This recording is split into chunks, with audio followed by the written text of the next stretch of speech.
ಆತ್ಮೀಯ H16 news ಅರ್ಥಾತ್ ತಿ ಸೀತಾರಾಮ್ ನ್ಯೂಸದ ವೀಕ್ಷಕರೇ, ನಾನು ನಿಮ್ಮವ ಎಂ ಆಯುಧ ಮಲ್ಲಪ್ಪ ಜೊತೆ ಅವರು. ತಾವು ಈಗ ಸುದ್ದಿಗಳ ಲೋಕಕ್ಕೆ ಎಂಟ್ರಿ ಹೊಡಿತಾ ಇದ್ದೀರಿ. ಈ ಸುದ್ದಿಗಳನ್ನು ಪ್ರತಿಯೊಂದು ನೋಡೋ ಜೊತೆಗೆ ನಿಮ್ಮ ಅಭಿಪ್ರಾಯಗಳನ್ನು ಹಂಚ್ತಾ ಇರಿ. ಯಾಕಂದರೆ ಈ ಸುದ್ದಿಗಳು ನಿಮಗಾಗಿ, ನಿಮ್ಮ ಬದುಕಿಗಾಗಿ, ನಿಮ್ಮ ವೈಚಾರಿಕೆಗಾಗಿ, ನಿಮ್ಮ ತಿಳುವಳಿಕೆಗಾಗಿಯೂ ನಿಮಗೂ ಗೊತ್ತು.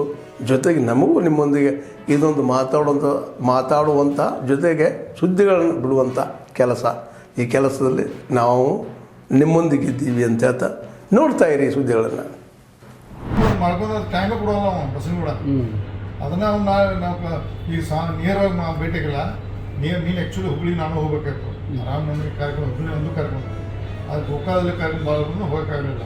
ಮತ್ತು ಲೇಟ್ ಆಗೋದ ನಂತರ ಯಾಕಂದ್ರೆ ಬಸವ ಪಾಟೀಲ್ ಇಳಿದು ಹೋದ ನಂತರ ಅಥವಾ ಅದಕ್ಕೆ ಮೊದಲು ಭಾಷೆ ಮಾಡ್ಬಂದ್ರೆ ಅದಕ್ಕೊಂದು ರೂಪ ಕೊಡ್ತರು. ಒಂಟಿ ಆದರೂ ಬಸವ ಪಾಟೀಲ್ ಅಂತ ಅದಕ್ಕೆ ನಾನು ಹೋಗಲಿಲ್ಲ. ನೀನೆ ನಾನು ಆ್ಯಕ್ಚುಲಿ ಹುಬ್ಳಿ ಹೋಗ್ಬೇಕಾಯ್ತು. ನಮ್ಮ ಯಾಕಂದ್ರೆ ಮೊದಲು ಬೇಗ ಗಡಬಡಿ ಭೇಟಿಗೆ ಬಂದು ಇಳಿದಿದ್ದಿ. ಯಾಕಂದ್ರೆ ಬಸವ ಪಾಟೀಲ್ ಹೋದ ನಂತರ ಅದಕ್ಕೆ ಬೇರೆ ರೂಪ ಕೊಡ್ತಾರೆ. ಅದಕ್ಕೆ ಹೋಗೋದೇ ಬಿಟ್ಟು ನಾವು. ಯಾಕಂದ್ರೆ ಬಸವ ಪಾಟೀಲ್ನ ಅವನ್ನ ಅವಾಯ್ಡ್ ಮಾಡೋದಿಲ್ಲ. ನಮ್ಮ ತಂಡರು ಇವತ್ತು ಅವರು ಹಿಂದೆ ಗಟ್ಟಿಯಾಗಿದ್ದೀವಿ. ನಮ್ಮ ಪಕ್ಷ ಒಳ್ಳೆದಿರ್ತೀವಿ. ಆದಷ್ಟು ಶೀಘ್ರದಲ್ಲೇ ರಾಷ್ಟ್ರೀಯ ನಾಯಕರು ಈಗಾಗಲೇ ಬೇರೆ ಬೇರೆ ರೂಪದಲ್ಲಿ ನಮ್ಮ ನಾಯಕರ ಜೊತೆ ಸಂಪರ್ಕ ಮಾಡಿದ್ದೀವಿ. ಅವರು ಆಶ್ವಾಸ ಕೊಟ್ಟರೆ ಅತಿ ಶೀಘ್ರದಲ್ಲೇ ಒಳ್ಳೆಯ ಹಂತ ಆಗ್ತದೆ. ರಾಜ್ಯಕ್ಕೆ ಒಳ್ಳೆ ಸಂದೇಶ ಕೊಡ್ತಾರೆ. ಬೇರೆ ಈಗ ತಾಂತ್ರಿಕವಾಗಿ ಅವರು ಉಚ್ಚಾರಣೆ ಆಗಿರ್ಬೋದು. ಆದರೆ ನಮ್ಮ ಪೂರ್ವ ವಿಶ್ವಾಸಿ ಪದೇ ಹೇಳ್ತೇನೆ ನಾನು, ಯತ್ನಾಳ್ ಅವರು ಮಾತಿನ ಬರದಲ್ಲಿ ಕ್ಲಿಯರ್ ಮನುಷ್ಯ ನಾವು ಮಾತಾಡ್ತಾನೆ. ಬಟ್ ಅವರಲ್ಲಿ ಆ ಮಾತಿನಲ್ಲಿ ಯಾರು ದ್ವೇಷ ಮಾಡಬೇಕು, ಕೆಟ್ಟ ಮಾಡೋ ವಿಚಾರ ಬಟ್ ಮಾತಾಡ್ತಾರೆ ಅವರು. ಆದಷ್ಟು ಶೀಘ್ರದಲ್ಲಿ ನಾನು ನಿನ್ನೆ ಫೋನ್ ಮುಖಾಂತರ ಅದೇ ಫೋನಲ್ಲಿ ಚರ್ಚೆ ಆಗಿದೆ. ಕೆಲವು ವಿಷಯ ಚರ್ಚೆ ಆಗಿದಾವೆ, ಮಾಧ್ಯಮ ಹೇಳೋದಿಲ್ಲ. ಯತ್ನಾಳ್ ಅವರು ಒಂದು ಮನವಿ ಮಾಡ್ಕೊಳ್ತಾನೆ. ಈಗಾಗಲೇ ಪೂರ್ಣ ಮಾಡಿ ನಮ್ಮ ರಾಜ್ಯದ ಜನತೆಗೆ ಗೊತ್ತಾಗ ಮಾತಾಡ್ತಾನೆ. ಒಟ್ಟು ಪದೇ ಯಾರನ್ನೂ ಬೇಯಬೇಡ, ಮತ್ತು ಪಕ್ಷ ಮುಜುಗರಾಗ ಮಾತಾಡೋದು ಈಗಾಗಲೇ ಮನವಿ ಮಾಡ್ಕೊಂಡ್ರೆ ನಾವು ಸ್ಪಂದನೆ ಮಾಡೋದಂತ ವಿಶ್ವಾಸ. ಆದರೆ ಅವರು ಏನಂದ್ರೆ ಹುಟ್ಟು ಗುಣ, ಕೆಲವೊಂದು ಸಲ ಮಾತಾಡೋದು ಬೇರೆ ರೂಪ ಮಾತಾಡೋದು ಟ್ವಿಸ್ಟ್ ಆಗಿ ಬೇರೆ ರೂಪ ಬರ್ತದೆ. ಉದಾಹರಣೆ ನಿನ್ನೆ ಯತ್ನಾಳ್ ಅವರು ಹುಬ್ಬಳ್ಳಿ ಪ್ರೆಸ್ ಮೀಟ್ ಮಾಡಿದ್ರು. ಯಡಿಯೂರಪ್ಪನವರು ಕೇಂದ್ರ ರಾಷ್ಟ್ರೀಯ ನಾಯಕರ ಆದೇಶ ಮೇರೆಗೆ ಮುಖ್ಯಮಂತ್ರಿ ಹುದ್ದೆ ತೀರಿಸಬೇಕಾಯಿತು.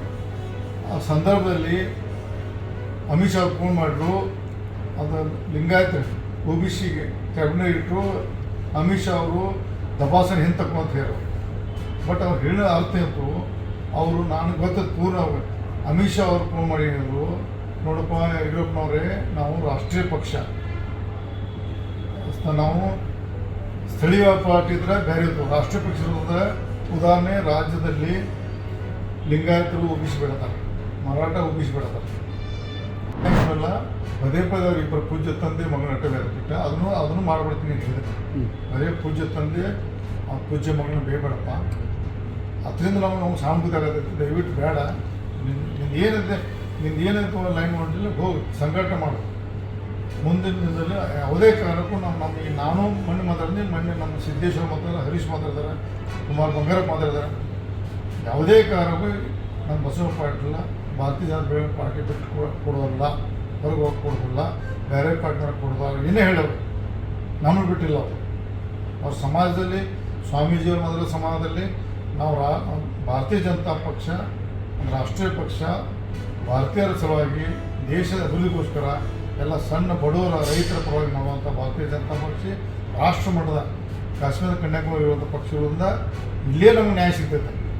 ನಮಗೇನೋ ಸಣ್ಣ ಪುಟ್ಟ ತೆಳಗಿನ ಹಂತದ ನಾಯಕರಿಂದ ನಮ್ಗೆ ನ್ಯಾಯ ಇರ್ಬೋದು. ಆದರೆ ರಾಷ್ಟ್ರೀಯ ನಾಯಕರು ನಮ್ಮೆಲ್ಲ ವಿಶ್ವಾಸ ಇಟ್ಟಾರೆ, ನಮ್ಗೆ ನ್ಯಾಯ ಕೊಡ್ತಾರೆ. ದಯವಿಟ್ಟು ಬಸವ ಪಾಟೀಲ್ ಯತ್ನಾಳ್ ಅವರು ಈ ಪಾರ್ಟಿ ಬಿಟ್ಟು ಹೋಗೋದಿಲ್ಲ. ಇದೇ ಪಾರ್ಟಿ ಆಗ್ತಾವ್ರು ಏನೋ ಮಾತಿನ ಬರೋದ್ರಲ್ಲಿ ಮಾತಾಡಲಿ, ಅದು ನನ್ನ ಜವಾಬ್ದಾರಿ. ನಮ್ಮ ಉಳಿದ ನಮ್ಮ ನಾಯಕರ ಎಲ್ಲ ನಮ್ಮ ಟೀಮ್ ಜವಾಬ್ದಾರಿ. ನಾವು ಇಲ್ಲಿ ಉಳಿಸ್ಕೋತೇವೆ.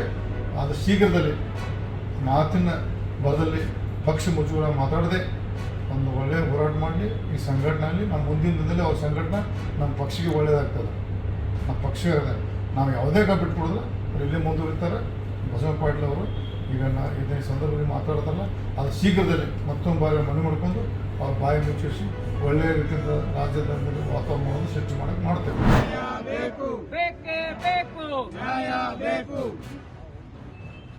जय भारत माता की जय जय श्री राम। ಜೈ ಜೈ ಶ್ರೀರಾಮ್ ಜೈ ಜೈ ಶ್ರೀರಾಮ್ ಬೇಕೇ ಬೇಕು ನ್ಯಾಯ ಬೇಕು ಬೇಕೇ ಬೇಕು ನ್ಯಾಯ ಬೇಕು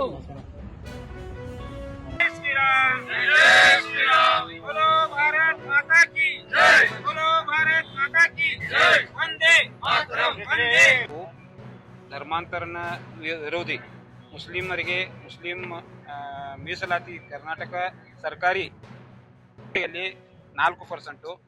ಇದನ್ನು ಮತಾಂತರ ಇದು ನಮ್ಮ ಎಲ್ಲ ಧರ್ಮಾಧಾರಿತ ಇದನ್ನು ಮಾಡ್ತಾ ಇದ್ದಾರೆ.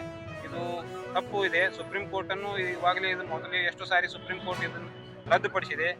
ಆಮೇಲೆ ಪಶ್ಚಿಮ ಬಂಗಾಳದಲ್ಲಿ 77 ಜನಾಂಗಗಳನ್ನು ಇದನ್ನು ಮಾಡಿದಾಗ ಸುಪ್ರೀಂ ಕೋರ್ಟ್ ಅದನ್ನು ಕ್ಯಾನ್ಸಲ್ ಮಾಡಿದೆ, ವಜಾಗೊಳಿಸಿದೆ. ಇದು ತಪ್ಪು ನಿರ್ಧಾರ ಇದೆ. ಇದನ್ನು ಹಿಂದೆ ಪಡಿಬೇಕಂತೇಳಿ ನಾವು ಕರ್ನಾಟಕ ಸರ್ಕಾರಕ್ಕೆ ವಿಶ್ವ ಹಿಂದೂ ಪರಿಷತ್ ಬೆಳಗಾವಿ ಜಿಲ್ಲಾ ಘಟಕದ ವತಿಯಿಂದ ಒತ್ತಾಯಿಸ್ತೇವೆ. ಆನಂದ್ ಕರ್ಲಿಂಗ್ನವ್ರು ಅಂತೇಳಿ ವಿಶ್ವ ಹಿಂದೂ ಪರಿಷತ್ ಬೆಳಗಾವಿ ಜಿಲ್ಲಾ ಕಾರ್ಯದರ್ಶಿ. ಆದ್ಮೇಲೆ ಎಲ್ಲ ಸುದ್ದಿಗಳನ್ನು ನೋಡಿದ್ರಲ್ಲ, ಏನು ಅನಿಸ್ತು ನಿಮಗೆ? ಇದರಲ್ಲೇ ನಿಮ್ಗೆ ಲೈಕ್ ಆಗಿರ್ಬೋದು, ಡಿಸ್ಲೈಕು ಆಗಿರ್ಬೋದು, ಕಾಮೆಂಟ್ ಬೇಡಪ್ಪ ಅಂತೂ ಅನಿಸಿರ್ಬೋದು, ಕಾಮೆಂಟ್ ಮಾಡಬೇಕಪ್ಪ ಅನಿಸಿರ್ಬೋದು, ಶೇರ್ ಮಾಡಬಾರ್ದಪ್ಪ ಅನಿಸಿರ್ಬೋದು, ಅದು ಮಾಡಬೇಕು ಅನಿಸಿರ್ಬೋದು. ಏನಾದರೂ ಆಗಲಿ ಶೇರ್ ಮಾಡ್ತಾಯಿರಿ, ಈ ನ್ಯೂಸ್ಗಳನ್ನ ಹಂಚ್ತಾ ಇರಿ, ಜೊತೆಗೆ ಇದಕ್ಕೆ ಸಬ್ಸ್ಕ್ರೈಬ್ ಆಗ್ತಾಯಿರಿ ಅಂತ ಹೇಳ್ತಾ H16 ನ್ಯೂಸ್ ಅರ್ಥಾತ್ ಹೇ ಸೀತಾರಾಮ್, ಇದು ಸತ್ಯದ ಕೈಗೆ ನಡಿ. ವಂದನೆಗಳು.